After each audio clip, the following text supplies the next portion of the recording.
হবে? এই তো পল্টুর মেয়ে না? এই বয়স থেকে তুই এত পেকে গেছিস? ছি! আরে শার্পনার মানে পেন্সিল কাটা কল দাও। তোকে না কতবার বলেছি, হ্যাঁ ইশারা কথা বলবি না, যা বলার মুখে বল, আর বাংলায় বলবি যা বলবি।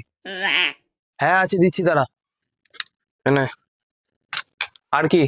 ঠিক আছে, তাহলে এবার আমাকে দুটো সুখাতি সূক্ষ্ম বিষ্ণুগমন গমন নির্গমন অবরোধ মুখষ্ট নাসিকাদি রক্ষার্থে কর্ণদয় কর্তৃক সমর্থিত বস্ত্রখণ্ড দাও। এ থাম থাম থাম, এসব মানে কি? মানে দুটো মার্কস দাও। তা সোজা ভাষা বললে তো হতো। তুমি তো বললে বাংলায় বলতে, তাই বললাম। আর আমার দোকানে মাস্ক পাওয়া যায় না। এ তুই আর আসবি না, তোর বাবা মাকে পাঠাবি, তোর কতবার করে বলেছি না?